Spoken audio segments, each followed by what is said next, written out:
Hello everyone, आप सभी का मेरे YouTube channel physics with doctor Sanjay Bhargava में स्वागत है। मैं उम्मीद करता हूं कि हमारे पहले दोनों वीडियो जो हमने पैरामेट्रिक एम्पलीफायर को लेकर बनाए थे आपके लिए उपयोगी सिद्ध होंगे। आज के इस वीडियो में हम linearized equations for parametric amplifier, parametric up converter, gain analysis of parametric up converter, noise figure for parametric up converter, parametric up converter के एडवांटेजेस और लिमिटेशंस और उसके उपयोग के बारे में चर्चा करेंगे। सबसे पहले let us begin with linearized equations for parametric amplifier. Now here we consider a linear capacitance for which charge voltage relationship is Q is equal to C times V. Then current flowing through the capacitor is, तो capacitor में से प्रवाहित होने वाली धारा को यदि हमें ज्ञात करना है तो I बराबर हम dq by dt लिख सकते हैं। d by dt of q की वैल्यू हमने लिखा था C times V, और यहां पर इसको लिख सकते हैं C into dv by dt। अब क्वेश्चन है, if C is made a function of time, for example a parallel plate capacitor, parallel plate capacitor के अंदर यदि हम दोनों प्लेट के बीच की दूरी को परिवर्तित समय के साथ करें तो करंट उस केस के अंदर इस इक्वेशन के द्वारा दी जा सकती है। I is equal to d by dt of CV is equal to V dc by dt plus C dv by dt। इसको हम इक्वेशन संख्या 1 के रूप में जानेंगे। तो अब हमने क्या कहा है कि यहां पर कैपेसिटेंस को हमने एक समय के ऊपर निर्भर राशि बना दिया है। कैसे बनाया है? क्योंकि एक पैरेलल प्लेट कैपेसिटर के अंदर यदि दो प्लेट के मध्य दूरी परिवर्तित की जाती है समय के साथ तो उसकी धारिता भी समय के साथ परिवर्तित हो जाएगी। इस बात को ध्यान में रखते हुए हमें इक्वेशन संख्या 1 प्राप्त होती है। If instead of a time varying linear capacitance we have a non-linear capacitance where charge Q is a non-linear function of voltage, then the current is given by। अब मान लीजिए समय के ऊपर निर्भर करने वाली धारिता के स्थान पर हम एक नॉन लीनियर कैपेसिटेंस को काम में लेते हैं जहां पर प्लेट पर या संधारित्र पर आवेश Q का मान वोल्टता के ऊपर अरेखीय रूप से निर्भर करता है, तो उस परिस्थिति में धारा I का मान इस समीकरण द्वारा दिया जा सकता है। I बराबर हम कह सकते हैं dq by dt, delta q by delta v और dv by dt। तो यहां पर आवेश का मान वोल्टता के साथ परिवर्तित हो सकता है और वोल्टता का मान समय के साथ परिवर्तित हो सकता है। If the voltage V is the sum of pump voltage Vp at a frequency omega p and a signal voltage Vs at the frequency omega s, and Vs is very much smaller than Vp, we can expand QV is equal to Q into Vp plus Vs in a Taylor series about the point Vs is equal to 0।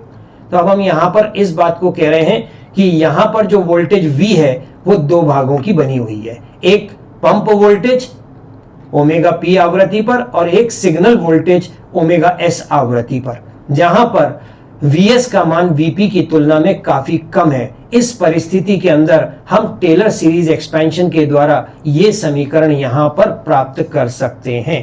तो Q Vp plus Vs is equal to Q into Q function of Vp plus delta Q by delta V at Vs is equal to 0 into Vs plus half delta 2q by delta v square at Vs is equal to 0 Vs का square. यहां पर हम पहले से कह के आए हैं कि Vs का मान बहुत छोटा है।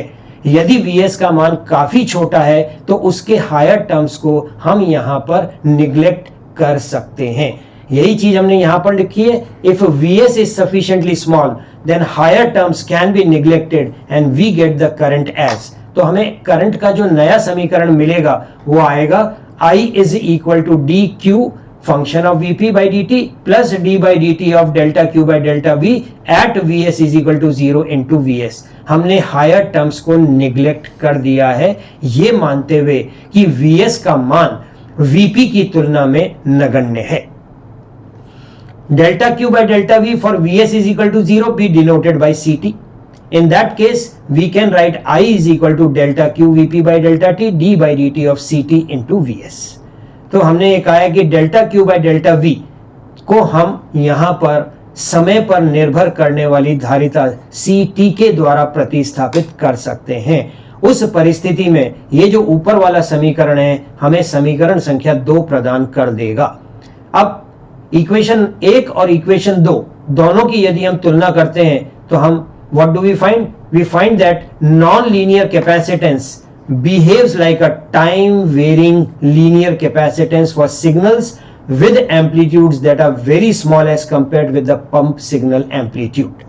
तो समीकरण संख्या 1 को भी एक बार देख लेते हैं। समीकरण संख्या 1 हमने क्या लिखा था? I बराबर V dc by dt plus C into dV by dt। अब इसकी तुलना हम किससे कर रहे हैं? हम इसकी तुलना समीकरण संख्या 2 से कर रहे हैं और ये आता है हमारे पास में delta Q by delta T plus d by dt ऑफ Ct इंटू Vs। इन दोनों की तुलना करने पर हम क्या पाते हैं कि नॉन लीनियर कैपेसिटेंस एक टाइम वेरिंग लीनियर कैपेसिटेंस के रूप में काम करती है। और किस परिस्थिति में? जब एम्पलीट्यूड सिग्नल का एम्पलीट्यूड बहुत छोटा है पंप सिग्नल की तुलना के अंदर। So Vs is supposed to be very small as compared to Vp. जो टर्म इसके अंदर आता है dq by dt it gives the current at pumping frequency। तो ये टर्म हमारे को बताता है कि पंपिंग फ्रीक्वेंसी पर उत्पन्न धारा and it is not related to signal current. ये किसी भी प्रकार से सिग्नल करंट से जुड़ा हुआ नहीं है। If the pumping voltage is also small compared with the DC bias voltage in a junction diode, then Ct will have the form Ct is equal to C0 into 1 plus 2 m cos omega pt। हमने यहां पर कहा है यदि pumping voltage का मान आरोपित DC बायस वोल्टता जो हम जंक्शन डायोड पर आरोपित करते हैं उसकी तुलना में काफी छोटा है तो हम Ct को इस प्रकार से समीकरण 3 द्वारा व्यक्त कर सकते हैं।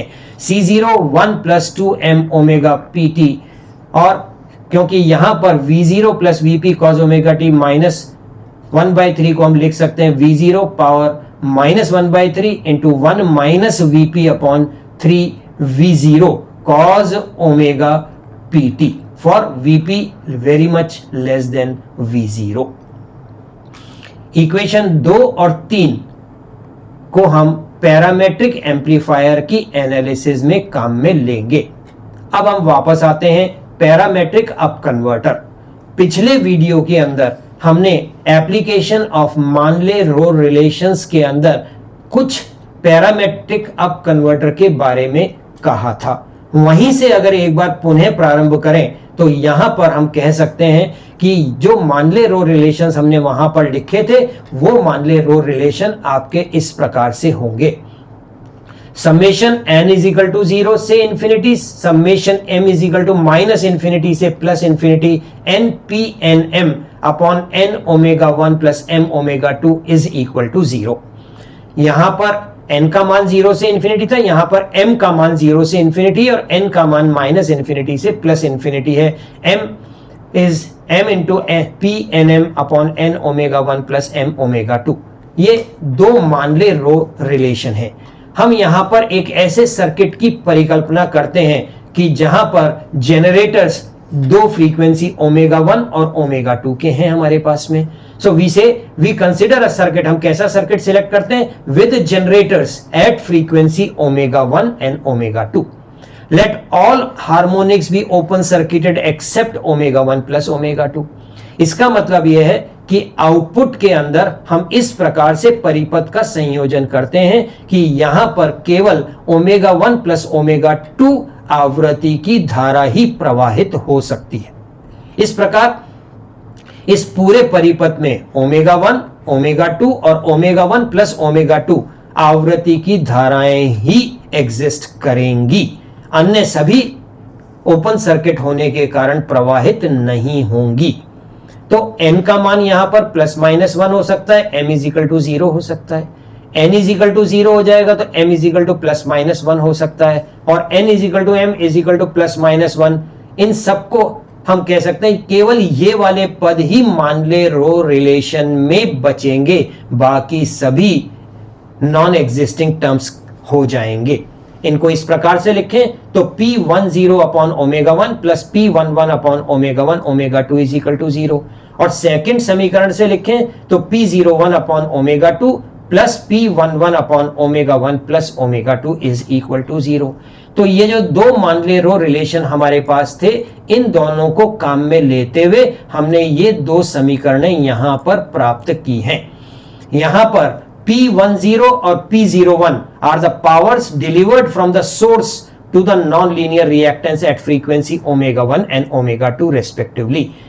और जो नॉन-लीनियर रिएक्टेंस को पावर दी जाती है उसे हमेशा हम धनात्मक मानते हैं, इसीलिए P10 and P01 are taken positive। अब यहां पर P11 क्या है? P11 is the power delivered by the reactance। इसका मतलब है जो रिएक्टेंस है उसके द्वारा दी जाने वाली, एक्सटर्नल लोड को दी जाने वाली पावर है ये। So it means the power that is delivered by the varactor to the external load resistance at the frequency omega 1 plus omega 2। तो ये बाहरी परिपथ को वैरेक्टर के द्वारा दी जाने वाली पावर है, इसीलिए इसको हम नेगेटिव लेंगे। Thus the output power is up converted। तो ओमेगा 1 ओमेगा 2 की पावर हम देते हैं और बाहर कौन सी पावर लेते हैं? आवृत्ति ओमेगा 1 प्लस ओमेगा 2 पर। इसीलिए हम इस बात को कह रहे हैं कि output power is up converted. So that is why we call this as parametric up converter. तो अप कन्वर्टर क्या करता है? वो पावर को अप कन्वर्ट करता है। इसका मतलब है जो आउटपुट पावर मिलती है वो उच्च आवृत्ति पर मिलेगी। किसकी तुलना में? निवेशी पावर, जो कि आवृत्ति ओमेगा 1 और ओमेगा 2 के द्वारा वैरेक्टर या नॉन लीनियर कैपेसिटेंस को दी गई थी। If we consider pump frequency omega P as omega 1 and modulating signal frequency omega s is equal to omega 2, then the output power will be obtained as omega 3, which is omega 1 plus omega 2, or we can write it as omega p plus omega s। तो omega p क्या है हमारे लिए? Omega 1। Omega s क्या है? Omega 2। तो जो output power है वो किस फ्रीक्वेंसी पर मिलेगी? Omega 3 is equal to omega 1 plus omega 2, which can be written as omega p plus omega s। The power gain of an up converter, the power gain of an up converter is given by minus output power P11 upon input power at the frequency omega 1. So it is omega 3 upon omega 1, which can be written as omega 1 plus omega 2 upon omega 1। हमने कहा था output power negative है, input power positive है। So this can be written as 1 plus omega 2 upon omega 1।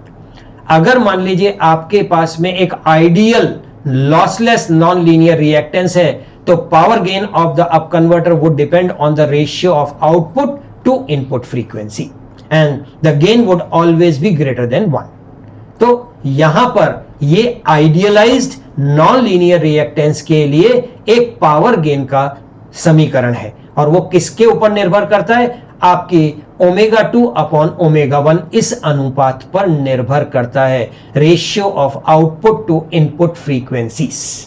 So that is what we find out and we say that up converter के अंदर output frequency ज्यादा है, इसीलिए हम बोलते हैं गेन का मान हमेशा 1 से ज्यादा होगा। अब gain analysis of a parametric up converter, हम गेन के समीकरण को यहां पर निकालने का प्रयास करेंगे।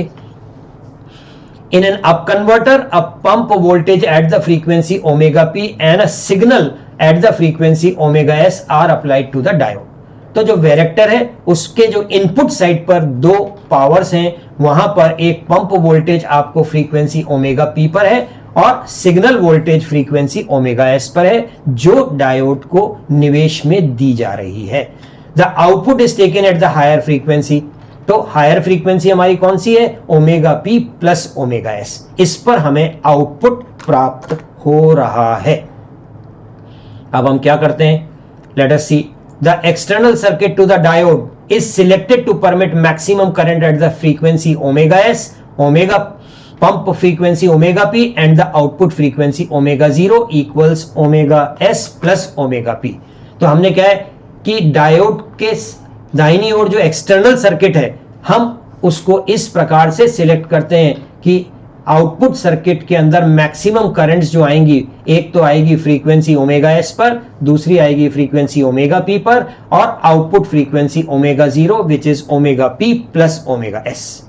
यहां पर भी स्मॉल सिग्नल अप्रोक्सीमेशन लागू रहेगा।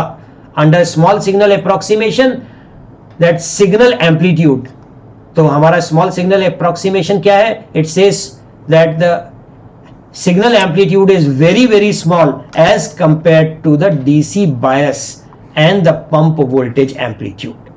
तो हम यहां पर कह रहे हैं Vs का मान Vp की तुलना में बहुत छोटा होगा। Then what will happen? The time dependent varactor capacitance can be now written as, हमने पहले भी कहा था इस परिस्थिति के अंदर वेरेक्टर का टाइम डिपेंडेंट कैपेसिटेंस इस समीकरण द्वारा दिया जा सकता है। Ct is equal to C0 into 1 plus 2m cos omega pt। इसको हम समीकरण संख्या 1 के रूप में जानेंगे।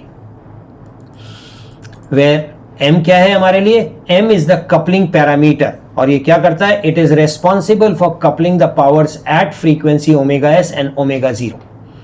It is a function of pump power pp। तो जो कपलिंग पैरामीटर है वो क्या करता है? वो ओमेगा एस और ओमेगा 0 फ्रीक्वेंसी पर जो पावर है उसको एक साथ कपल करने का काम करता है। That is why it is called as the coupling parameter. वो किस पर डिपेंड करता है? It's a function of pump power PP. Now let us look at the voltages existing the diode, existing across the diode at 3 frequencies are given as. 3 frequency कौन सी हो गई? Signal frequency, pump frequency और output frequency. तो Vs would be equal to half Vs e power j omega s into T plus Vs star, इसका मतलब इसका complex and conjugate e power minus j omega s T. Vp is equal to half Vp e power. तो इन तीनों समीकरणों को के द्वारा हम डायोड के अक्रॉस जो वोल्टेज हमें प्राप्त होगी उनको इन तीनों समीकरणों से हम व्यक्त कर रहे हैं। एक ओमेगा एस आवृत्ति पर तो Vs वोल्टेज, ओमेगा पी आवृत्ति पर तो Vp वोल्टेज, और ओमेगा 0 आवृत्ति पर तो V0 voltage. The current that would be flowing through the varactor is given by, तो करंट अगर हमें कैलकुलेट करनी है तो पहले की तरह हम कर सकते हैं। I would be equal to dq by dt function of Vp, d by dt ऑफ Ct V is would be equal to dq by dt Vp plus d by dt of Ct Vs plus V0। सो यहां पर हम Ct का value अगर substitute कर दें और उसके बाद में ये Vs सब्सटीट्यूट कर दें, Vs और V0, तो हमारे पास जो समीकरण आएगी ना, ये Vs और V0 यहां पर लिखे हैं, ये रहा Vs और ये रहा V0, और Ct का मान ये लिखा। इन सबको ले जाकर आप इस समीकरण में यहां पर Ct, Vs और V0, ये 3 चीजों को यहां पर आपको प्रतिस्थापित करना है, Ct, Vs और V0। इससे आपको इक्वेशन संख्या 2 प्राप्त हो जाएगी। तो यहां पर जो करंट्स आएंगी फ्रीक्वेंसी ओमेगा एस और ओमेगा 0 पर, उनको पूर्व वोल्टता की भांति किस प्रकार से लिखा जा सकता है कि Is would be equal to half Is e power j omega S plus Is star e power minus j omega S into T. I0 is equal to half I0 e power j omega 0 t plus I0 star e power minus j omega 0 t। अब question आता है कि ये जो second equation है इसका time derivative लेंगे और हम फ्रीक्वेंसीज ओमेगा 0, ओमेगा s पर जो टर्म्स आएंगी उनको हम बचाकर रखेंगे। तो Is plus I0 would be equal to C0 power 2। तो यहां पर डिफरेंशिएशन करने से ये टर्म्स हमारे पास में आ जाएंगी। अब आप इक्वेशन नंबर 3 और 4 जो करंट की इक्वेशंस थी ना, उसको हम यूज करते हैं, तो हमारे पास Is का वैल्यू आएगा j omega s C0 into Vs plus j omega s C0 m into Vs। तो ये टर्म कहां से आ रहे हैं हमारे पास? देखिए ये j omega Vs into C0 है ना, ऐसे 2 टर्म आ जाएंगे यहां पर। तो ये j, तो यहां से ये दूसरा टर्म आ गया, इसी प्रकार से I0 के दो टर्म आ जाएंगे, j ओमेगा 0 m V0, है ना, ये रहा j ओमेगा 0। तो एक टर्म आपके पास ये है, एक टर्म आपके पास ये है, और एक टर्म आपके पास में ये रहा। इन सबको आप यूटिलाइज करिए, इससे आपके पास में IS और I0 के इक्वेशंस आ जाएंगे।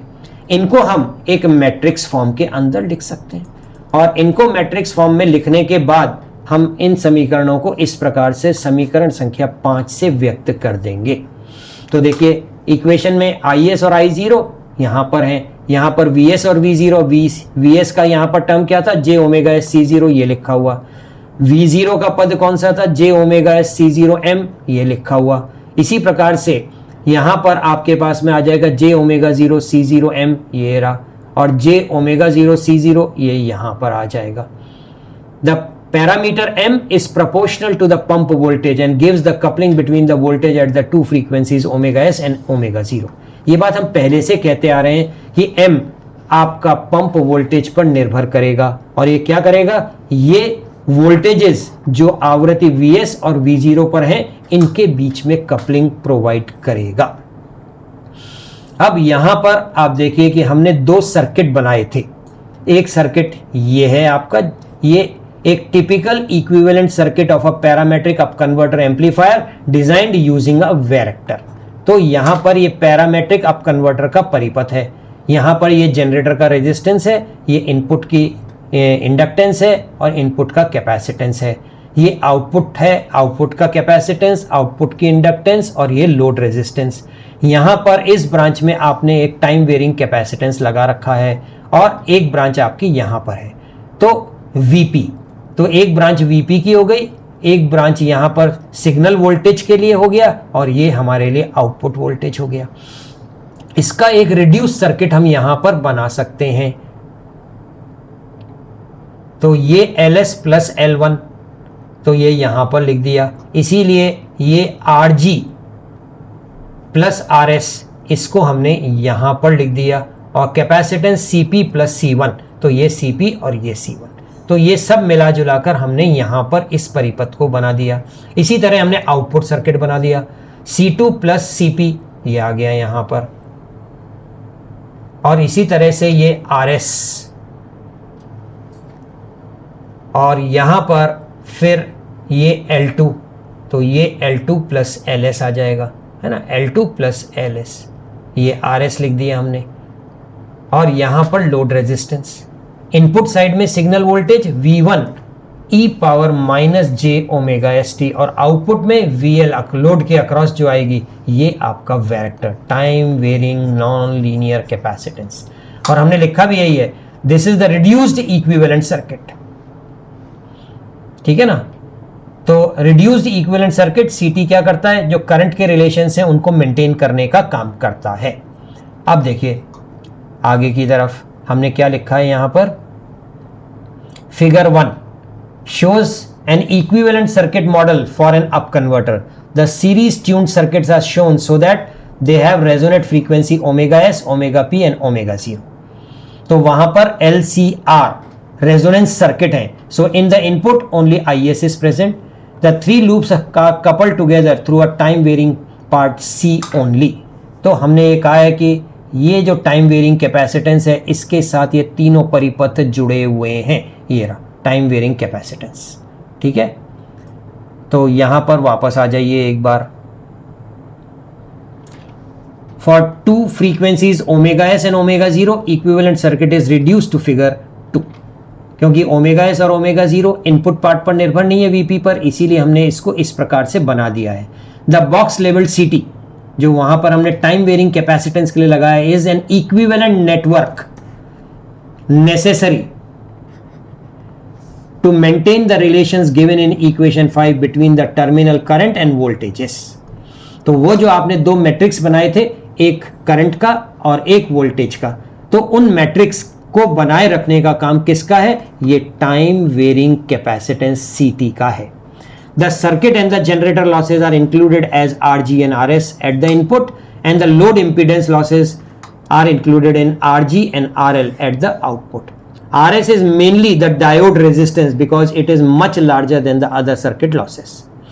तो यहां पर देखिए कि इनपुट का रेजिस्टेंस जो है ना वो कहां से आ रहा है, इनपुट का रेजिस्टेंस RG प्लस RS से आ रहा है, आउटपुट का रेजिस्टेंस कहां से आ रहा है, वो RL से आ रहा है, और ये डायोड का रेजिस्टेंस है। तो यही चीज हमने यहां पर एक बार लिखी है, आप पढ़ेंगे तो एक बार आपको जरूर समझ में आ जाएगा। अब हमारे पास जो करंट के इक्वेशंस थे ना, जो मैट्रिक्स फॉर्म में रखे थे, उनसे हम VS और V0 का वैल्यू निकाल सकते हैं। दो इक्वेशन, दो अननोन VS और V0 को जब आप निकालेंगे तो ये इस प्रकार से आएगा, j omega S C0 IS I0 के टर्म्स में।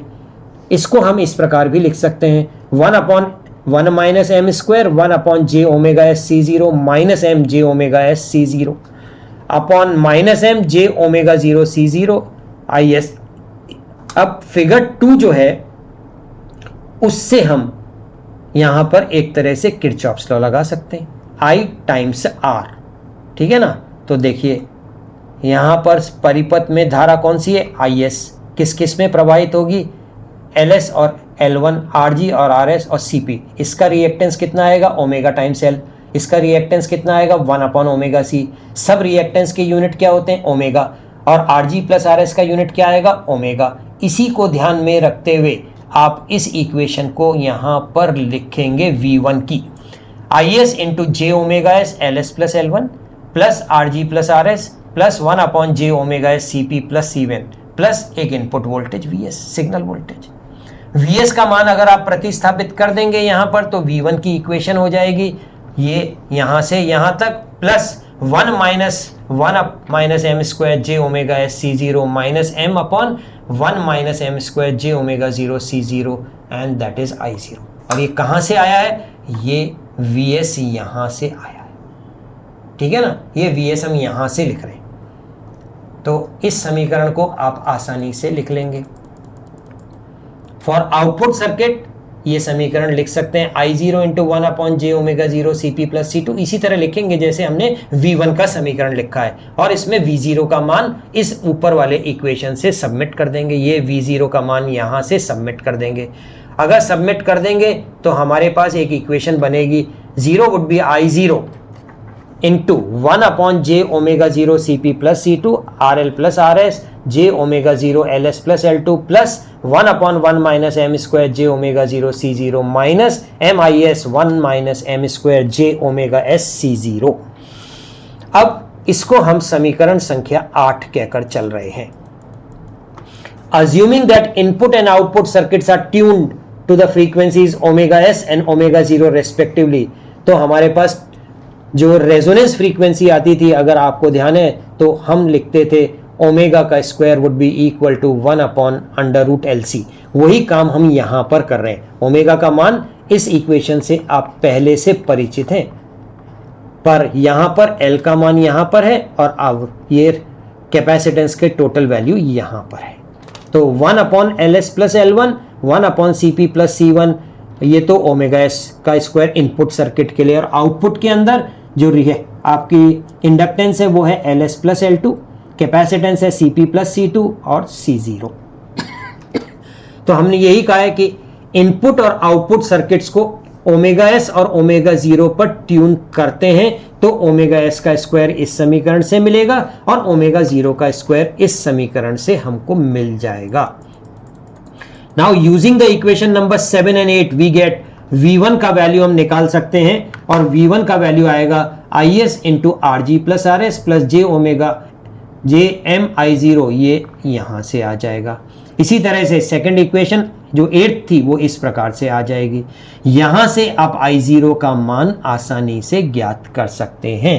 I0 would be equal to minus j V1 m into 1 minus m square omega 0 C0 upon m square plus RL plus RS upon RG plus RS omega 0 omega S 1 minus m square का whole square C0 का square. Let this be the equation number 9। Now what is power gain? It is output power upon input power.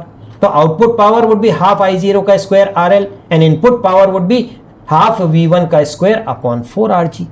तो यहां से हम gain का value calculate कर सकते हैं और वो आएगा 4I0 का square RL RG upon V1 का स्क्वायर। अब ये जो समीकरण संख्या 9 है, इससे आप I0 का मान इस समीकरण में लिख दीजिए। उससे क्या मिलेगा? इक्वेशन संख्या 10 आ जाएगी। इक्वेशन नंबर 10 क्या बताता है? AP would be equal to 4RL RG m square omega s का स्क्वायर 1 माइनस m स्क्वायर का होल स्क्वायर C0 का square RG plus RS RL plus RS plus m square upon omega 0 omega s into 1 minus m square का whole square C0 का square. अब मान लीजिए अगर आपको गेन को मैक्सिमाइज करना है RL के सापेक्ष, तो इसका मतलब है फर्स्ट डेरिवेटिव को आपको 0 रखना पड़ेगा। इसीलिए हम कहते हैं DAP by DRL should be equal to 0। ऐसा करने से हमें RL का मान मिल जाएगा। RL का मान कितना आएगा? RS into 1 plus m square upon omega 0 omega s RS का square into 1 minus m square का होल स्क्वायर C0 का स्क्वायर पावर हाफ। यहां पर अब हम Q क्वालिटी फैक्टर की बात कर सकते हैं। The effective Q of the diode is defined as 1 upon RS omega s into 1 minus m square C0। ये वैल्यू आप यहां रख दीजिए। इससे क्या होगा? RL का मान आ जाएगा RS into 1 plus omega s omega 0 m square Q square power half. That would be RS into 1 plus x power half. तो x हमने क्या लिखा है? Omega s omega 0 m square Q square.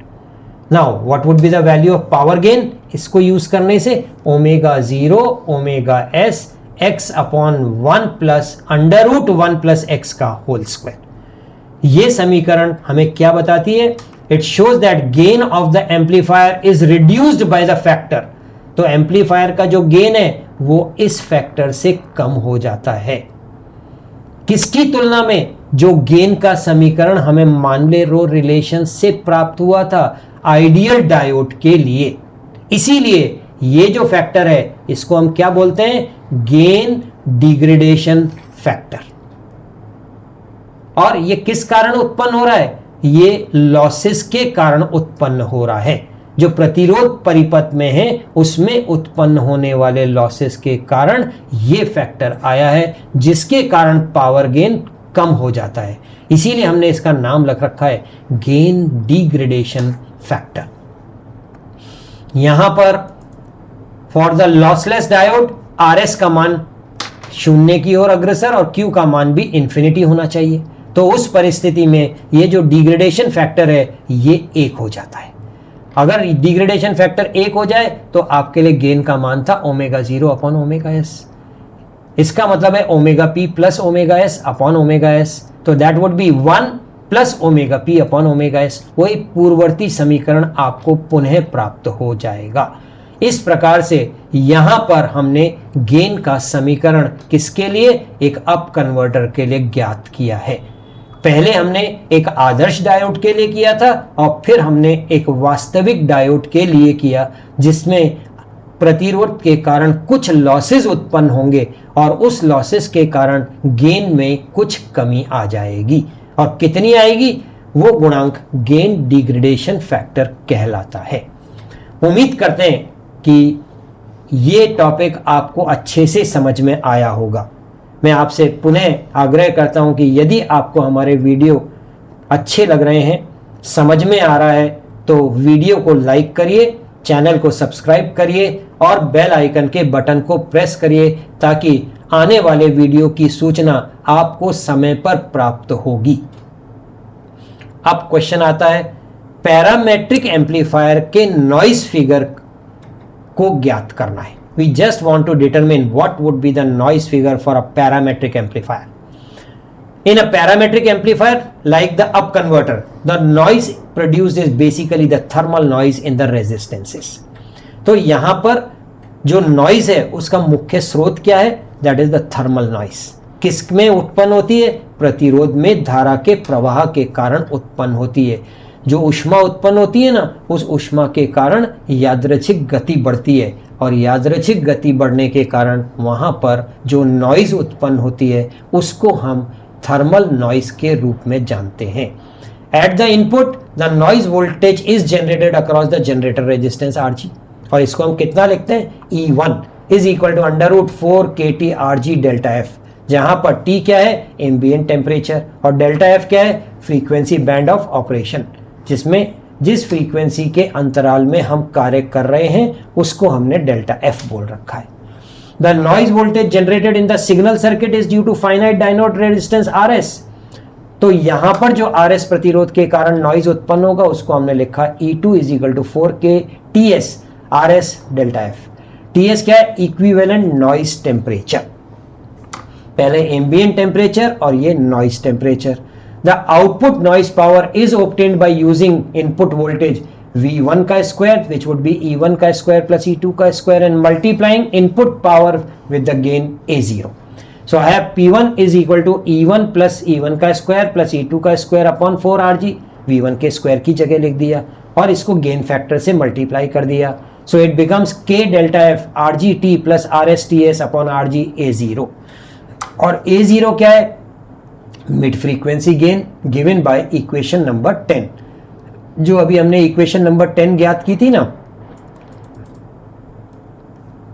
ये आपके लिए A0 है, पर आवृत्ति मिड फ्रीक्वेंसी रेंज कहलाएगा।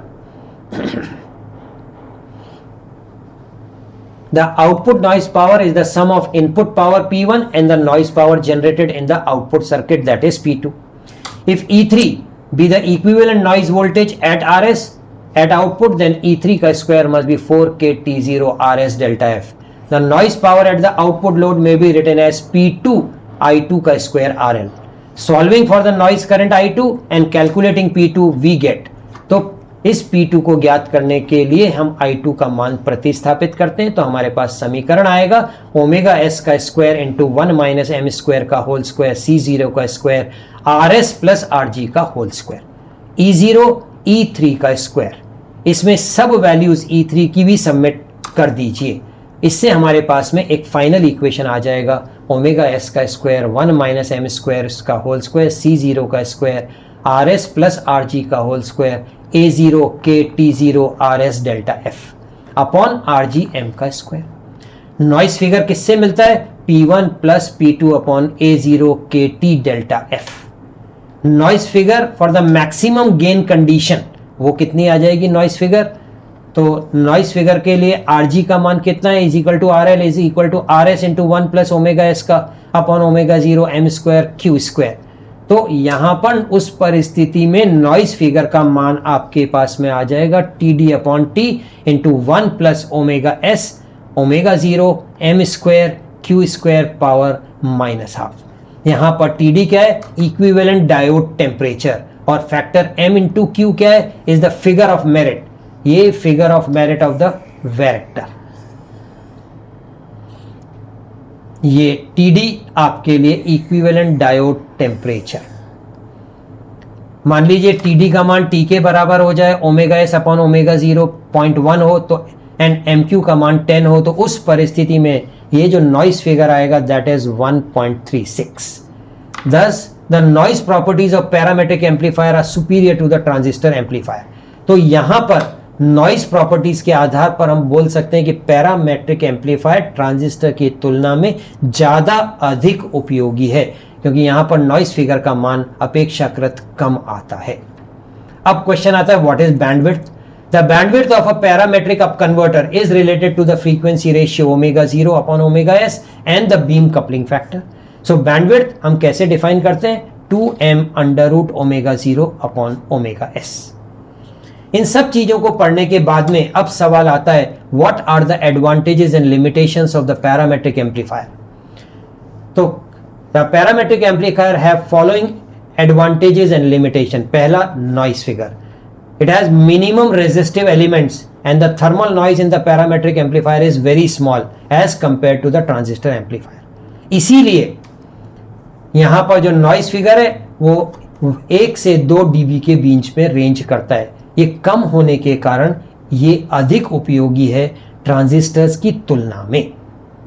Bandwidth, the bandwidth of a parametric amplifier is small due to presence of tuned circuit. यहां पर LC सर्किट्स मौजूद हैं जिसके कारण इसकी बैंडविड्थ अपेक्षाकृत कम हो जाती है। Gain, the gain is limited 20 to 80 GB by the stabilities of the pump source and the time varying capacitance. तो गेन भी अपेक्षाकृत थोड़ा कम हो जाता है, किसके कारण? क्योंकि पंप सोर्स और टाइम वेरिंग कैपेसिटेंस के कारण। वो लिमिट हो जाता है। Now frequency, the upper frequency limit is 40 से 200 gigahertz and is set by the difficulty of obtaining a source power at the pump frequency by the frequency at which the varactor capacitance can be pumped। तो यहां पर एक upper limit set होती है, किसके कारण? ऐसा सोर्स ढूंढने में हमें दिक्कत होती है जिसको कि इस आवृत्ति पर वैरेक्टर कैपेसिटेंस को पंप करने में संभव हो सके, तो इसीलिए एक अपर लिमिट सेट हो गई। The lower limit is set by the cutoff frequency of the microwave components। तो जो माइक्रोवेव कंपोनेंट्स आप काम में ले रहे हैं उसी के कारण वो लिमिट सेट हो जाती है। Uses, parametric amplifiers are used in space communication systems, radio telescopes and tropo receivers due to low noise. सबसे उपयोगी पैरामीटर इसका लो नॉइज फिगर होना है और इसी के कारण इसकी उपयोगिता रहती है। ये जो सब हमने पढ़ा है उसके लिए 2 रेफरेंसेस मैं आपको यहां पर प्रदान करता हूं। एक बुक है microwave engineering by professor GS Raghuvanshi, Cengage learning के द्वारा प्रकाशित है। दूसरी है जो हमारा ऐतिहासिक पुराना बुक है foundations of microwave engineering by RE Collin, McGraw Hill international edition. तो ये जो भी मटेरियल आज आपको इस वीडियो के अंदर प्रोवाइड किया गया है वो इन 2 रेफरेंस बुक्स में देखा जा सकता है। उम्मीद करता हूं बच्चों कि आपको आज का वीडियो के अंदर parametric up converter, noise figure, उसके यूटिलिटीज, उसके लिमिटेशंस के बारे में काफ़ी चीज़ें समझ में आई होंगी। इसी प्रकार आगे वीडियोस को देखते रहिए। आप हमारे वीडियोस को लाइक करते रहिए, सब्सक्राइब करते रहिए, बेल आइकन बटन को प्रेस करते रहिए ताकि आगे आने वाले आगामी वीडियोस की सूचना आपको समय पर मिलती रहे। बहुत बहुत धन्यवाद।